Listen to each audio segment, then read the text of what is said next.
And if Jakiro can get gold enough to get a Yules, that'll obviously be incredible, because then they got a secondary initiation. It's just not, I mean, it's a kind of slow, clumsy hero that doesn't, you know, side in the way you expect Bounty Hunter and Spirit Breaker to. So I think the Jakiro player needs to be a bit more intelligent with, like, Febby has to be smart about how he moves, because if your movements are poor, it kind of has a knock-on effect of never being in the right place at the right time when the rest of your team is playing such a fast-paced game. Well, Forever Spirit Breaker, Baby Jakiro, Solo Rank Warrior, Mental Protector over on that Gyrocopter, and Kyo, the Shadow Fiend. Around, looks like he's heading towards mid lane. Dubu will be your roaming bounty. I'll trust Jab, Rubik, Mypro, Mid Tiny, Lakels again on the Juggernaut Female, this time playing the Winter Wyvern. So, what's their fifth hero? Darkseer, of course. That's Darkseer, yeah. They've got some good combos. It's gonna be hard though. I think also adding into this is the Jakiro is pretty good against the Darkseer. You throw out your Dual Breath, your Liquid Fire, and you make him burn through his regen very early on. So Darkseer is gonna have a rough time. Can't really focus down that Gyro. You know, the first 3-4 minutes are good, but once Gyro gets phase boots, your lane becomes unwinnable. Absolutely unwinnable. I think the jungle, a lot of it is going to be down to this Darkseer farming that up. Winter Wyvern has to make a ton of stacks for Darkseer and Tiny, and then later on Juggernaut. I don't know if they're in the same situation again as the previous game where Juggernaut can go for phase drums. You know, I kind of liked it initially, but like you said, kind of lead-up time to that Battle Fury was just far too long. Yeah, it's going to depend in this game. I mean, if he wants to go phase drums, it'll probably be okay if Tiny has a fast blink and Darkseer has a fast mech and they just go fight straight up. But if they end up in a position where, like, they need him to get farmed to win the game, then again, it's going to be an issue. The one other thing about the Jakiro, I guess, is pushing towers, because it's a similar effect this game to the last game from MVP's draft. If they group up and go for a tower, it's gonna die really, really easily because there's a Jakiro involved. The tower can't really protect itself, and that kind of has the impact of forcing Signature.Trust to take those early fights. Now, I'm not as clear this game on whether or not MVP are going to be just easily winning the early fights, but if they get themselves into a position where they're advantaged in the fights, they can just group up, go for towers, and you kind of have to defend your tower because it dies without doing anything. Normally, the tower itself plus the creep wave can, like, slow you down a bit, so we're able to, but when you're against the Jakiro, it doesn't really do that. It's like the first wave you get to the tower, you just stay there and kill it. Oh, ready to get things back underway? Bounty Hunter, I kind of wonder where he's going to be heading. I think the dual lane mid kind of situation where Dubu can control top rune and give Kyo a good time mid against Tiny should be where you aim to, but the Bounty Hunter doesn't match up very well against Winter Wyvern in that sort of harassed support role, and it looks like already, look at the sentries, observer wards, there's all sorts of bullshit to try and deal with the Bounty Hunter early on. So how many do we have? We've got 2 sets of sentries, that's 4 reveal wards actually, ready and waiting for, and it looks like they're actually going to go again for an aggressive dual lane with a Juggernaut, so Winter Wyvern jog down at bottom lane. It'll be the Rubik that heads towards mid to help out Mypro a little bit here. I guess Telekinesis does help with the lift back into toss, get the bounty behind the tier 1, and get some more damage down onto him. But Abba's Darkseer, maybe contested here by the Spirit Breaker. I guess that's what you're really looking for, is the Darkseer versus Spirit Breaker lane. Yeah, this is, I mean, in the previous game, that aggressive dual lane with the Juggernauts, it's kind of like Team Secret style. Start with your 1 position in the off lane, start with your 3 position in the safe lane. It's especially good with the Juggernaut, which can actually be very effective in that off lane. But the problem in the previous game is actually the Slaughter that they put in the safe lane still didn't get a very fast blink.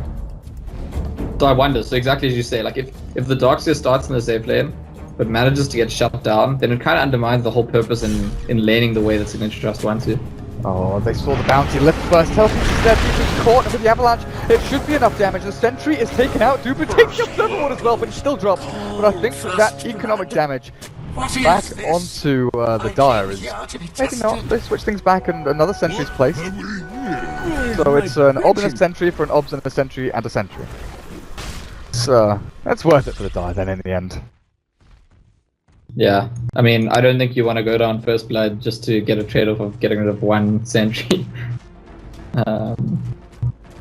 Which is kind of what it works out to being. But we're gonna see the usual start with 2v2 mid lane. Shakira is also actually a hero that's maybe quite reasonable in that position, although I guess the early cooldown on Liquid Fire is not that great, so actually just throws one out and runs off to off lane. And it seems like this is MVP's approach in general. They don't want to have the 2v2 mid lane. They want to have the 1v1 mid lane, and so they try and pressure you by going to other lanes and saying, okay, your support that's sitting in the mid lane needs to come somewhere else too. Well, QO is already off to a very good start. 2 last hits, 1 deny. Creep Wave is being dragged back here a little bit by both teams, so my pro, with his 68 base damage, should be able to get a couple of hits in under the tier 1 tower. But yeah, aggressive dual lane. Juggernaut plus Rubik. Gridbreaker is making his way down here for its charging to get into that lane, and the switch up has already occurred as MVP want this. You really want the gyro against the Darkseer. You do not want to be up against this aggressive dual lane, because lift into spin, Gyro is a fragile hero early on. 4 armor, sub 600 HP, he can definitely get taken down, especially when Lakells hits that level 2 Blade Fury. Yeah, absolutely. So it's just and they'll know it fresh in their minds from the previous game as well, obviously, the power of the Juggernauts in the aggressive lane to make those kills early on. So the plan's going to be to put the less important heroes against the Juggernauts. If he does manage to get kills, so be it. But also, those are the heroes that are more difficult to kill. Spritbreak is very tanky early on. Bounty Hunter will be able to go invis. Although the Bounty Hunter, I don't think is going to actually join the duel. It's probably more likely to just be roaming around. Starting off by, I think, planning to make a stack here for the Shadow Fiend. So, priority straight. This is QO Shadow Fiend, and this is kind of like, in the past, the old MVP Phoenix, when they picked QO Shadow Fiend, usually their draft was like kind of all about him. It was, make sure he gets his stacks, make sure he gets his early progression, and a bit like Miracle for OG, you can just kind of trust that once he has his farm, he will have the impact. Oh, get the job done now. Sentry's down. Oh, Dubu, no. That's not how you do it. And he's not in trouble. No mana there for the Tiny to toss him or anything like that. So Bounty places a sentry, but there was one preemptively down from Fei Mao, and we'll take that out in short order. Trust trying to bunker down on these lanes a little bit, but Aber up at top, this Darkseer, he's having a rough old time. 4 last hits, level 2.5, and it isn't going to be that safe lane Darkseer that gets the super quick mech arcanes. Going to get shut down a significant amount as he surges himself away, but Febby is waiting in the trees, ready for any speedy little movement from the Sonic Man. Now, my pro, sitting on low HP here. You do have to be very wary of those razors coming out of QO. Now himself back up to a good threshold of HP. But yeah, Aber at top. He's run out of mana. He has a Mango, he has a Sage's Mask, but at this stage, you really want your Soul Ring. Really want your Soul Ring. And this is that thing, I mean, I talk about how in this meta, the game often gets decided by who wins the early fights. Who wins the early fights often gets decided by the offlaners. And Darkseer and previous game Slaughter, they're heroes that can win you fights, but they first need the farm. Whereas if you look at MVP's similar heroes, it's like Spirit Breaker, like it's gonna set up the fight for you without the farm most of the time. So that's why I think it's an important pressure point. I guess in this case, Signature.Trust also the Tiny. If Tiny has a good start and gets the early blink or something like that, that's just as much setup to win the fights. But if they don't have the early items on the Tiny or the Darkseer, then when those fights start, it's going to be MVP favored, just as it was last game. But look at what QO has been allowed to do here. 13 last hits, he's sitting up on top of the enemy ramp and just getting free clicks in there, and this Tiny can't really contest this. He's already used his bottle, sent it back, and it will return to him now. Both teams are going to be relying on the stacks over in the large camps of the jungle to actually bring their mid laners back up, like you're saying. Well, it's Micro and QO. Farm in the next 5-6 minutes, then they can start turning things around, as QO does take a battering here, but his bottle's on the way as well. 3 minutes in, a little bit late there, but he did go for the Wraithband build. The rotation, though, from Jab, this is what we've got to look out for. He's pinging out to QO. Go for the kill, but Bounty spots him out, and QO should be able to get back behind the tower far enough. They're still going for the telekinesis, but it's not going to be there. Micro not allowed to dive too far. That long-range raid did miss, and Dubu put himself into a rough spot, but I can't get the kill on Micro. That's what they wanted. SF kills Tiny. Picking up the Bounty Hunter's life there is worth it. Yeah, that's totally fine for MVP. And I was going to say, like, one positive sign for Signature.Trust early on in this game is the Bounty Hunter is getting very little done, but actually, the way that they set up with the Shadow Fiend playing around QO, they're happy with that. Bounty Hunter is making stacks, he scouted a gank, he's causing some trouble in terms of like warding, counter warding all the time. Yeah, sure, not really applying direct pressure to any heroes, But I think that that's okay for them if he's making Kyo's life easier. Yeah, the fact of the matter is that Darkseer got his soul ring now coming out in the courier, I'm assuming. Yeah, that's good and fine for him. But Gyro is free farming. So the trade-off here is Gyro, Juggernaut are both free farming on these side lanes as all towards the mid micro. Look at telekinesis back onto Dubu, but Jakiro is here with the dual breath, and they won't kill the bounty hunter with that liquid fire there. That's a lot of damage, and take a look at who's charging in. Spirit Breaker has his eyes onto this micro Tiny, and with Duo's razors ready, he'll throw it out of the avalanche. Oh god, the pause. Okay. What a time to pause. That is the worst time to pause. So there's a toss here. QO. So QO is going to take, what, 150 minus 25% damage. He's going to take like 110 damage or something, right? Splinter Blast is level 1. QO will probably die, but he should be able to get one raise out. Well, there's a big decision for the Winter Wyvern. Are you going to call them Brace or not? I think you're going to Splinter Blast. Oh god, QO didn't even die. He will now though, but they've still got the damage out, and Jab is going to get chased down with a double kill on the Jab. Got the Bounty Hunter and the Shadow Fiend. My goodness. Before that whole fight started, actually, the Rubik and Winter Wyvern were making a smoke rotation, wanted to smoke down around into the enemy jungle, but the fight broke out and they just ran their smoke straight into the middle, which, I mean, it's obviously a minor cost, because early on you have quite a few smokes. It does tell you something about the fact that Signature.Trust do feel pressure on themselves to get some things done, make some space early on. Oh, Lakel's does have a little bit of space down in this bottom lane.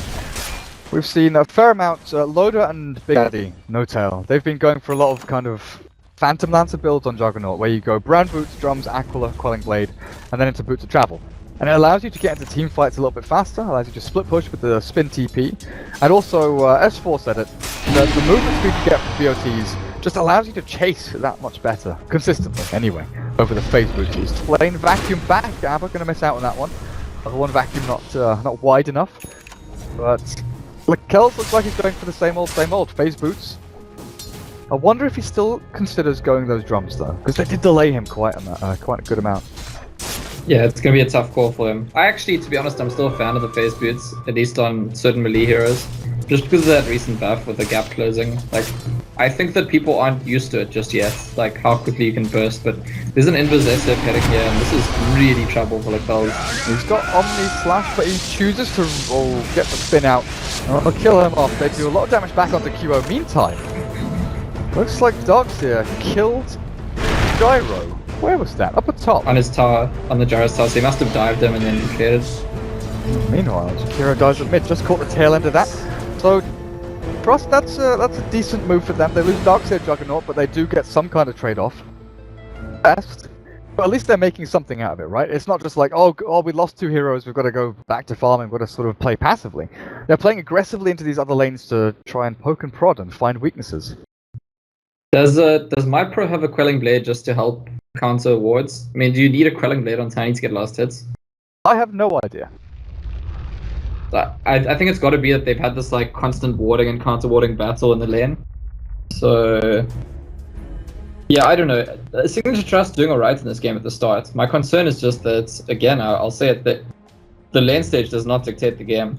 And when we get into the first few actual like full-on team fights, what's gonna dictate Signature.Trust's success or failure is probably like if Darkseer or Tiny have their early items. I think that MVP are going to be a lot more item independent. Like they want Shadow Fiend to have a big item before they have the first fight, whatever it is that he's going to rush. But that's about it. That's like really the only hero.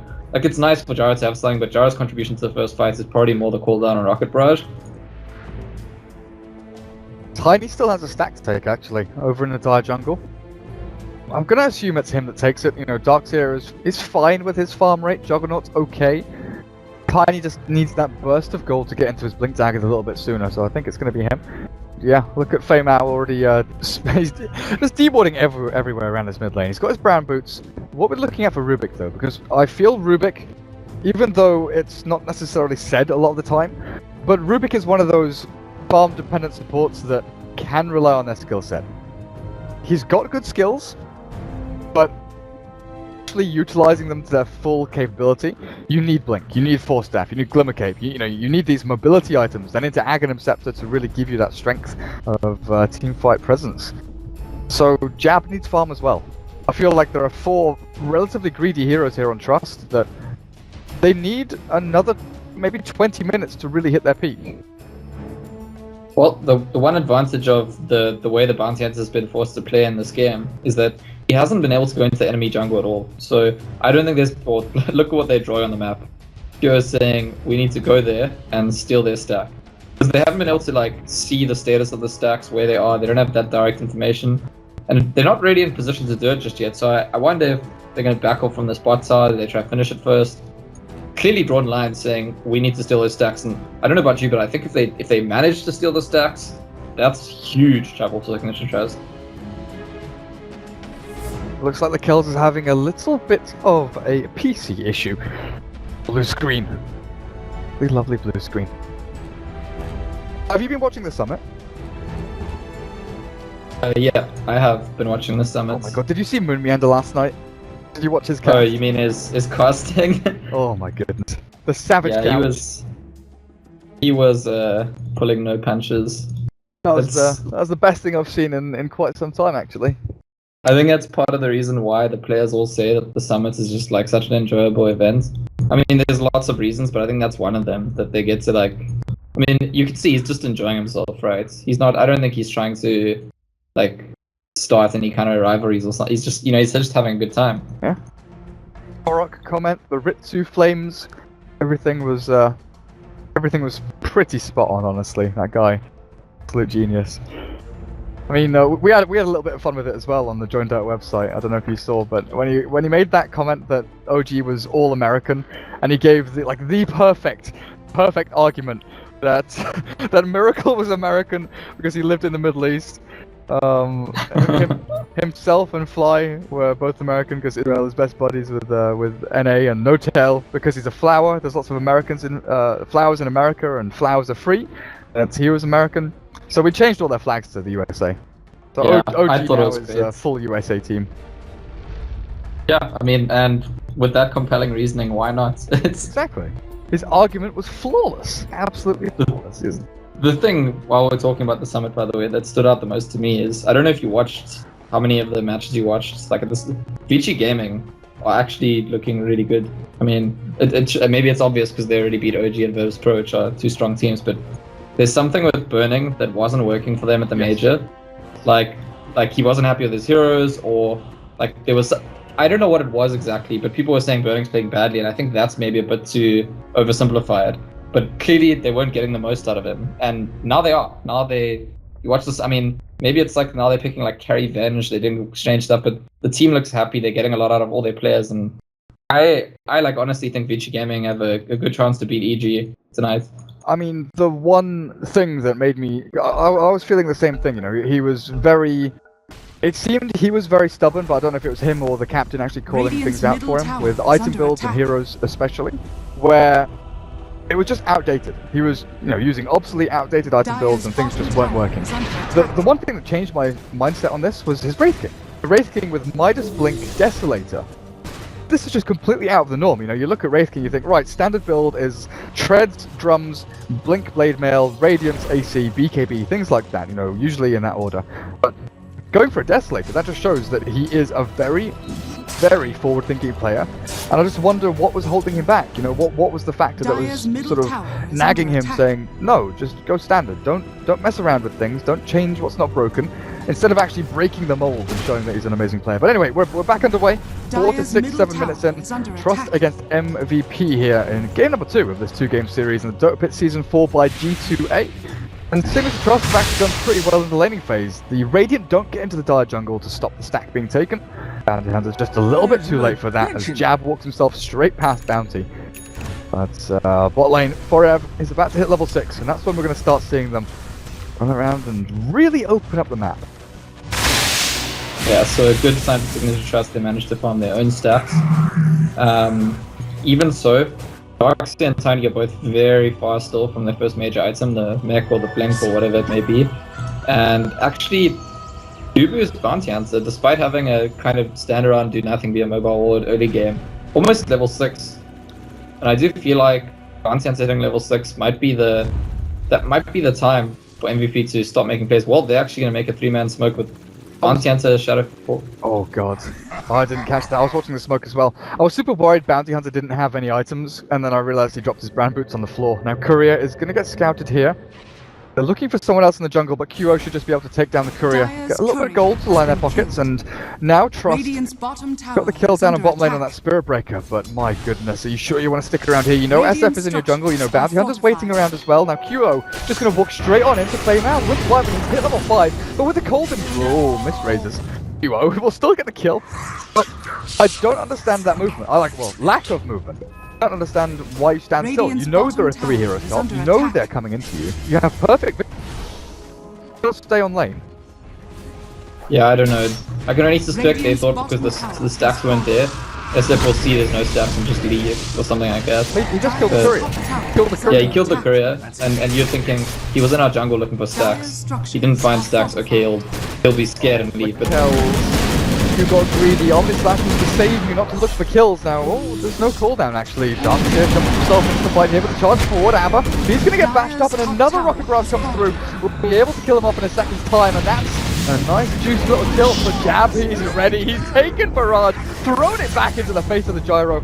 With a 1 raised out, Jab is not going to die, but Febby and QO, they're looking for kills. They're looking for something. But this is a level 8 SF. There is no Requiem leveled up just yet. He's just given a good chunk of gold over to this Wyvern and Rubik. Okay, the Darkseer dies. He loses out on a fair amount.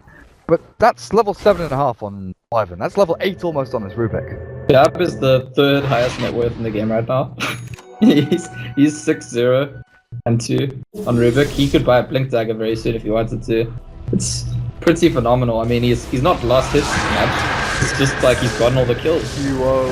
He wanted to punch Lakel. It looks like he could get the one. Oh no, they turn back around. Febby there with the ice path, and now with the cooldown, they'll look straight back in. Requiem will slow them down. They do kill the Shadow Fiend with Jab. Managing to get the last click in there somehow with a Fateful, I guess, but he does get the Rocket Barrage to Febby and the back. There's no wall. Aber, he's still level 8 with Forev here. The Rocket Barrage turned back around. They'll take down the Spirit Breaker. Dubu, he's going to get these tracks out with Solar Frank Warrior. Mental Protector, he's got nothing left to protect. Aber will get an Iron Shell back onto my prone with another toss. To be able to find the kill? No? They give up on the gyro and actually back themselves away. Well, Dubu got, I think, 700 gold for getting the last hits on, which was on such a streak. 900? 890 gold. Oh my goodness. That's a 400 gold swing to MVP. It's a decent amount of cash there, as the gyro also gets his hands on about $400 there. But Shadow Fiend dying once again. Still trying to build into that mech. He's getting there slowly but surely. The timing isn't awful to be fair. Like we often look at 12 minutes as this key moment in time for mid laners, where Wind Ranger gets phase boots plus point booster on top of bottle wand. Shadow Fiend gets his treads Aquila mech with the bottle. So he's not looking too bad, honestly. All-man smoke, and Jab's got that new Blink Dagger on Rubik, so this is pretty scary if they run into someone. MVP could easily get burst down. Any hero, maybe even 2 heroes could get burst down, and it's going to be the Solar Rank Warrior. Oh, he's going to get Blink Telekinesis stop. Should be a simple kill. Gyrocopter is ripped apart there. 5 heroes from Trust down in the bottom lane, but you're right, Jab with the 12-minute Blink Dagger on a bloody Rubik, honestly. Who does that? He's just barely the 2nd highest net worth in his team. He was the highest until recently. And by the way, the kill you asked about in the mid when he killed Q, I actually saw it was incredible actually. I'm becoming a Jab fan. He knew that he couldn't get close enough to fade bolt the Shadow Fiend, so he just fade bolted the creeps, and I kinda, okay, maybe it'll bounce to him, and it did, because the SF was trying to Requiem, so it's like pretty clutch play, I would say. Well, Trust have the majority of their ultis up. There's still no wall though, and they know the bounty hunter's coming in. They've got a sentry down on the low ground in the river. With the sentry placed out, bounty hunter will realise, hang on a second, they've got full vision of me. Give it over to the Shadow Fiend. See, low on souls? No, he's up to 36, he's fine. But Signature.Trust, they have the advantage coming into this. Dubu, oh, did he see that? Did he see it coming in? They're pinging out, yeah, they know it's coming. Hercules is up on the duo with the Witness Curse there as well. Lakel's trying to get through, but with the heal, he's got the mech, he's got himself back at the full HP. Dubu will get ripped apart, but it looks like Trust, oh, the one's coming out on top of this, even with the big old cooldown there. That wall was massive, but Shadow Fiend just not able to survive through the damage. as Gyrocopter actually goes further into the kill of Noxia, but still gets taken out himself, turns the fight, Jab dropping low, but Mypro still battling through it all, and Trust get themselves a full team wipe. He tosses the Juggernaut forward, and a double kill, mega kill streak for your Tiny. Blink, freshly purchased, back up to 1,000 gold. So this should be a win either way for Signature.Trust because their 2 carries low and it's 5 for 3. But I'm just wondering, do you see how many tracks go up? Because that is a factor. I didn't. He died very early on though. Like he was the first or second person to die. I think he had 1 track at least on the Rubik, but I'm not sure who else. It's a bit worrying. I mean, this was meant to be the period that MVP take control. They got Mech on Shadow Fiend, they got level 6 bounty, and so I was saying the other hero is not that item dependent. But because of recent events, the Tiny had his blink, and because of the insane start the game, he had the Rubik also had his blink, and so the items were just there for Signature.Trust to win the early fights. As we know, MVP Phoenix not going to shy away just because they're behind, and just like keep taking the fights head on. And now it's going to be about execution. I think the coming 2 or 3 fights, team that executes better. I mean, MVP I think could still win fights if they execute better, but they're at a gold disadvantage and a key item disadvantage for sure. People asking in chat, this was not a mid Rubik. This was a support Rubik in an aggressive dual lane down the bottom with the Juggernaut. This was not a core Rubik at all. So Jab, yeah, he's done a great job here. Fame out. He's struggling with his items a little bit. He's got 1,000 gold saved up for Arcanes if he wants to. But he wants to go for the Blink Rush himself. Lakel's charge forward, but Telekinesis is there to stop the aggression. Now the turnaround with that Ice Path catching Jab pulled out is decent. I don't think it's good enough. They've not got enough damage down, and Raquel just healed it up through it. Now he kills off the Rubik in the back for the Winner's Curse. It's big onto Solar Rank Warrior. Forever inside. Surely through the wall damage. But MVP Phoenix are still on the hunt. They take down that healing ward. And they've actually got a couple of kills. They're still chasing them down. Hunting with Duo. Full HP with the Ice Path there as well. Here's another track kill coming through. Double raise. One raise reaction with the bouncing Hurricane. Dupu's bounty gets himself a triple kill and looking for a 4th. Not gonna get the ultra. There's Fame out. Well, how about burn back up? Tiny. Have a start. Abby's dead, but he does give up his own life for that. And Skep, all of a sudden, Signature.Trust have gone from dominating position to game-losing position. Yeah, and that's, I mean, this is how swinging these fights are, especially when the enemy team is a bounty hunter. So, a few missteps and suddenly MVP looking very good. A lot of gold into that bounty hunter, by the way, who I think is buying a Glimmer Cape. Yeah, he's got a Shadow Amulet. I hate fight recap. I'll bring up the fight recap. It shows like 2 kills out of the 5 that happened there, or however many it was. QO stick charges up. The rune is spawning in 3 seconds, but he's got Forever behind him, so should be able to turn and take the rune no problem. QO bottles up a bounty rune, and it's actually Forever. Telekinesis back. QO's dead. He'll still have to be on his last, but Forever will get himself a little bit further away. Jabba's stolen it, and he's chasing, hunting, looking for the mad cow. Gets the stun initially, and he's got Telekinesis in 9 seconds. But Forever turns to the back with another right. He's not going to get the kill. Mypro is there with the Avatos to save his teammate. My goodness. So we go from a slaughterhouse mid, where it's a 5 for 3 exchange, Trust favor. Then an absolute demolition mid again on the other side of the map, where MVP get like 3 or 4 tracks down. Oh god, bounty. Okay, sneaky little devil getting a kill on Rubik. But this kill here, also this bounty hunter, does this allow Trust to go into the Roche pit?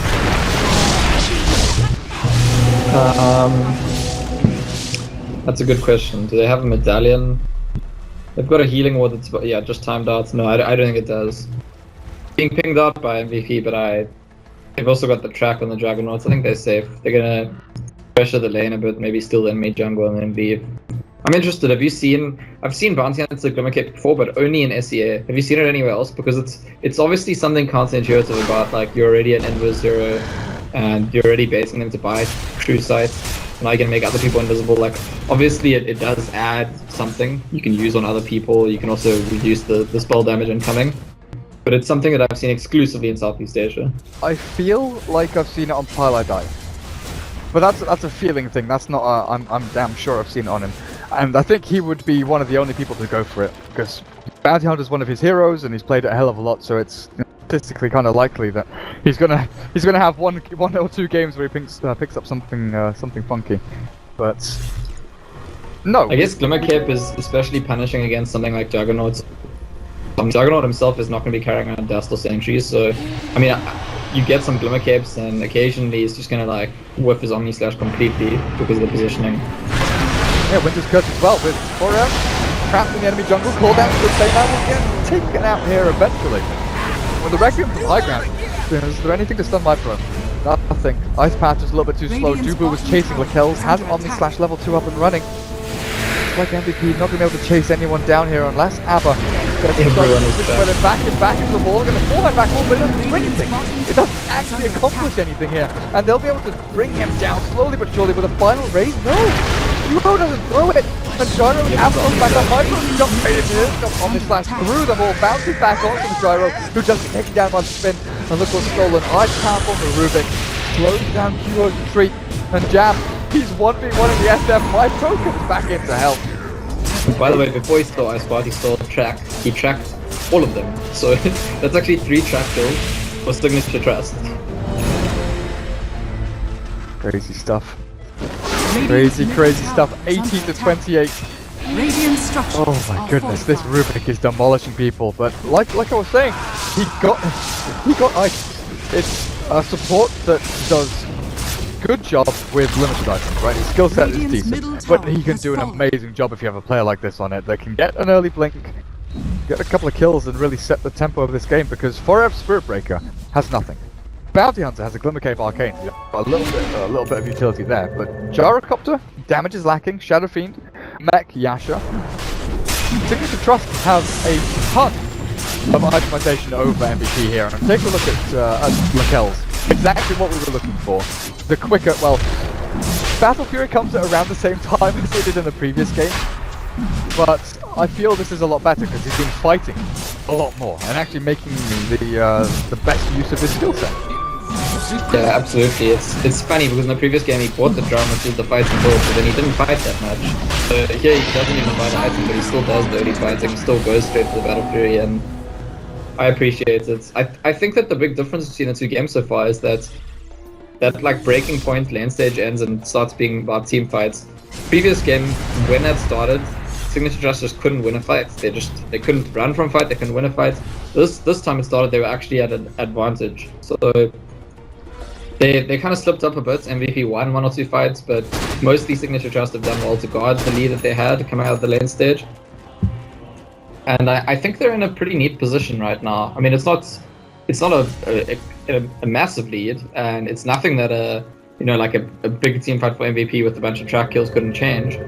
But they are in the lead. I think they get to dictate the pace of the game for now.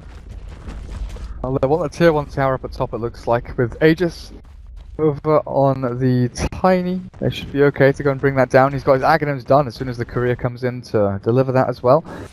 MVP Phoenix, do you sack this? I'm looking at Jakiro right now, there's no Yule Scepter, and again, we come back to the key items and components of MVP's actual lineup here. Bounty Hunter is roaming around, he's 585, okay, he's getting tracks out, but they know exactly where he is. Seen him come into this Ancients area, they know he's around, and with a sentry placed by Fame out, Dubu are fortified. Smoked himself, he's gonna get stunned hot here, and they'll take him down close to shoulder with a curve back throw, 1, 2, QO stun, Solarite Warrior throws the call down by Lakells, he still has the Omni Slash ready, Abba will chase him down, Omni Slash onto Gyro, will bring him down with a couple of quick swipes and over in the back. Looks like the Spirit Breaker TP back to base, but 2 big kills there in that team fight as Trust the upper hand. And this all happens because MVP think they're going to be pushing tier 1 top. We thought they were going to be pushing tier 1 top, but they mount the defense bottom lane, and that's honestly a surprising move that MVP just didn't expect. Yeah, Trust are, I mean, if you thought from the previous game that they're shy from fighting, that's a misunderstanding. I mean, they just knew they couldn't win fights. This is a team that really likes to jump straight into fights when they're in a position to win them, and they're definitely in that position in this game. And even the Winter Wyvern now, by the way, the least farmed hero in the game, has managed to get a Blink Dagger. Like, that was the cost the whole game for Signature.Trust, that Winter Wyvern was just spamming sentries and dust and taking that hard 5 position. But with that Blink Dagger up, it's like, there's everyone with a big contribution on Signature.Trust, and I actually think that's increasingly the game's sort of falling into their hands, becoming very difficult for MVP Phoenix to to recover without a few mistakes from Trust. I've just brought up the gold, the net worth and XP graph for this exact reason. As you were saying, at perfect timing. You look at it, it's dead even for the first 20 minutes or so, and then there's that one key pivotal moment where it starts swinging down to Trust's favor, and it's like a 7,500 net worth and experience lead, but Lakel's dropped up at top. Good combination of spells there from MVP. The rest of Trust were actually smoked up and looking to maybe bait him out. They still want to go in for this. They've got Tiny with Aegis, they've got back wall. Their Winter's Curse is just finding the right target. This Forever has charged. Darkseer, the call down will land on the two big targets here at the same hour. On the retreat out. Darkseer is dead. Don't know if they can fight anymore because Jab is being chased down. Tiny. Do you re-engage into this? Your Aegis is going to expire in like a minute and a half. You need to do something with it. Shadow Fiend's his target, and he goes shredded. Qro's gone, but the amount they lose from this, that's a 3-for-1 so far. Tiny fuel stuff, he's held in place. If they weight it down, if they weight the Aegis down, Stronghold Warrior caught back, Winter's Curse as well, and Mypro tries to slam, gets the damage to for the Cold Embrace, maybe they can do it, they will. Mypro doesn't die. And finally, Trust, they make the most out of that team fight. It looked awful. That looked absolutely awful for them, but Mypro, he targeted correctly. Yeah, it started really well for MVP, but I think they got a bit carried away because it started really well, and it's kind of the MVP style. It is like, people say Cure is Feast or Famine, but the whole team really is, in the sense that like, the momentum starts rolling, and it's not a team that's likely to say, okay, fine, stop, let's go back, that's enough. And in this situation, they are actually fighting from a disadvantage. Like, sure, things start well, but if you get into such a protracted fight and you've used all your things, I don't know, all of a sudden you can get into a lot of trouble. And we saw Tiny like burst down Shadow Fiend from close to 4 HP actually with just a combo, and that's gonna be really scary. Yeah, Cure is gonna finish S and Y soon, but actually I don't know, maybe forget about that S and Y and just go straight into the BKB if I was Cure. Radiant's top I tower don't is under even. attack. That's the difficult thing though, isn't it? Do you buy BKB just to deal with Tiny Avalanche? Like, it's Avalanche, Vacuum, and Telekinesis. Those are the things you're really afraid of. It's the one again. But yeah, but I mean, you can't afford to be burst down just single-handedly like Tiny was. Just so Mypro Aegis is gone. He is healing up through the ward, but my goodness. Sekiro just gets absolutely annihilated. Now Mypro's up in the front line. Qro is aggressive here into this surge onto Mypro. If you look forward into this aggressive play, but over on the backside is Gyro, launching the call down. Cross forward is Abba, but they've got the Winter's Curse. Qro is dead again. No flyback available, and this Shadow Fiend is just getting taken down time and time again now. With the Gyro on the retreat out to kill Spirit Breaker over to the west. That's all fine and dandy, but they're going to actually look for the Bounty Hunter first. Mypro is hunting him. Blink ready, Avatar's available as well, but they want the Gyro. Okay, doesn't to follow through, give that vision back on the Stormrank Warrior, and that's going to be his demise. Maybe get the kill on the Darkseer here, but inevitably you're dead and you're losing 2 tier 2s. Yeah, MVP are, I think, to some extent doing the best they can. They're playing quite well, but they're just not strong enough. That's what I think, and especially the Winter Wyvern, being able to Cold Embrace people keeps costing them. Every time they try and, like, one of the most obvious ways for MVP's lineup to try and come back into the game is to, at the start of the fight, burst someone down. But when Winter Wyvern can just Cold Embrace them, like, it's very difficult unless you Shadow Fiend's ready to hit the Razors or hit the Requiem. But that's what he tried to do there, actually, go in and deal with the Cold Embrace hero, but he got burst down himself as a result. He got Winter's Curse. So the options are actually quite limited, I think, for MVP. They don't have the most dynamic of drafts. They don't have the most dynamic of heroes. Like, Jakiro does one very specific thing. Same with Throat Breaker, same with Bounty Hunter. Yeah, they've got 2 big damage dealers, but their damage dealers are both actually quite squishy still. I'm just trying to remember, in the previous game, Signature.Trust had 3 healing heroes. They had Juggernaut, Witch Doctor +1. Was it the Winter Wyvern as well? It was, right? Yeah, it was. So this is 2 games in a row where Trust have run these very, quite focused, sustained lineups where they've got multiple sources of heal. And in neither of the games have we seen AA. Was it banned in both games? Because I can't quite remember. I don't think it was, actually. I don't think feel it was either. Yeah. I mean, MVP's approach to punishing the healing, and I think it is one valid approach, is to, like, fight through it. If you get into a position where you... how do I explain this? You win a couple of fights against the lineup that has all the healers, suddenly that lineup's crippled because all those heroes do really is, play sustain, but their sustain is failing. obviously when the dynamics change, like yeah, well, that's me solo rank warrior being chased by an entire team of heroes. And I think he has to go down. He has no BKB. Like that's the only thing that can save him from this. It's a rough scenario. Yeah, I guess it's kind of the same situation as what you're saying with like armor strats and minus armor strats. Is that if you have a minus armor strat, let's say you have like Lend, Drow, whatever with a Shadow Fiend.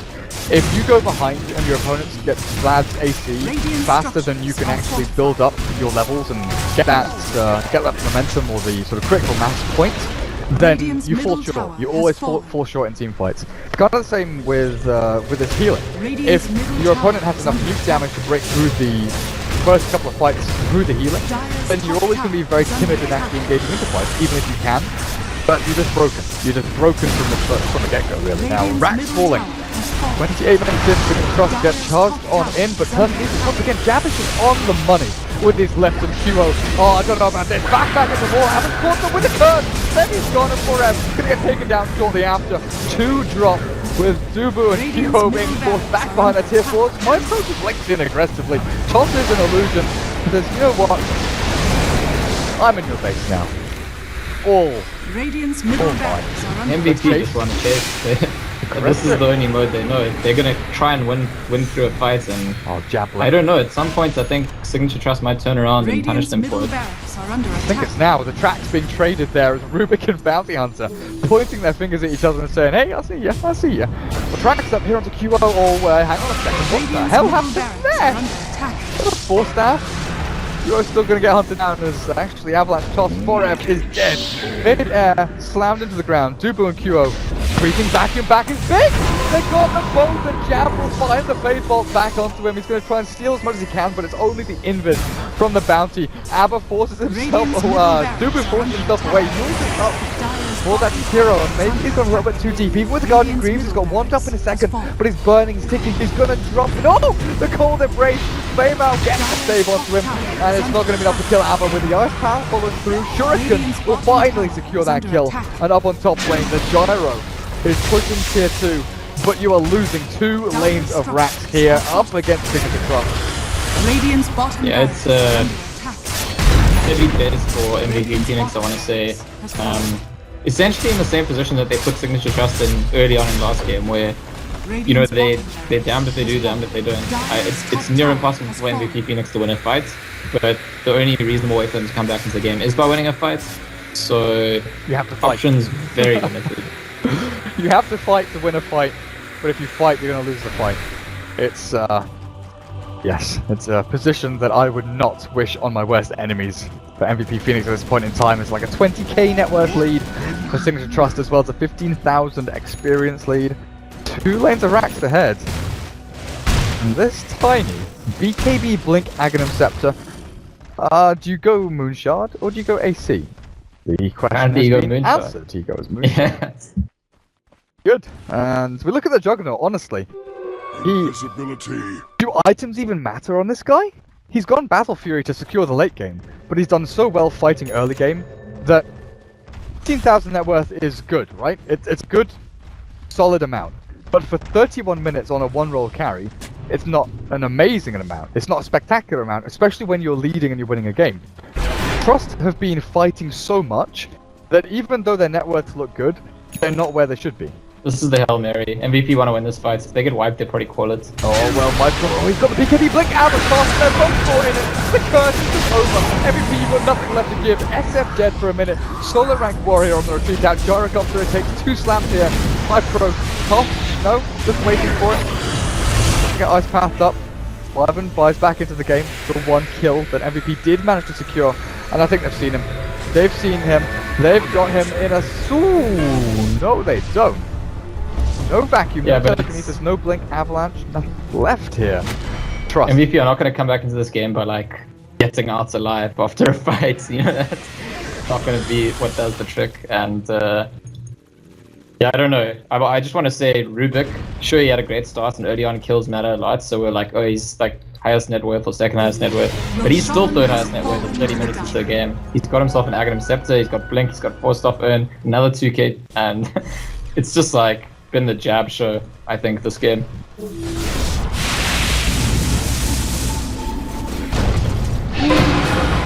Speaking of jab, Or buddy, this Rubik has been so good up against the Spirit Breaker. So good. yeah, I hope Kura's watching, because that's literally in his interview. It's like, you know, one of the nerfs to Rubik is that he's not that good against Spirit Breaker anymore. And it is true what he said, that the charge gives you way less value. You used to be able to charge through teams and stun them all, and you can't do that anymore. But it's still really good at like stopping the Spirit Breaker's charge itself. Well, Febby, high ground defense time, buddy. But with MyPro just running straight on in, nearly one hit kill Dubu there with the combination. MyPro, he's got Aegis BKB. Using it up here is not going to be the ideal scenario. Just cold embrace him, getting back up to like, oh, but with the healing ward, 100% HP. I was going to say like 85, 90, but he's full health again. Ridiculous with the earnest, but he's falling into the road. He's going to drop BKB up to MyPro, and with that damage done, it looks like it's over. When it goes for the Febby and MyPro slaps, he pulls down. Forehead targeted, but Fall Echo doesn't do any damage. Calls down backhanded is tickling Signature.Trust as they now have a Crimson Guard up on someone. Who even has it? The Darkseer. Darkseer has it. Okay. Solutions back into the fountain. MyPro fountain farming. GG's called. It's all over now. 1-1 is your final score on the doors here as Signature.Trust tie things up against MVP Phoenix, and it's honestly a very good showing in game number 2.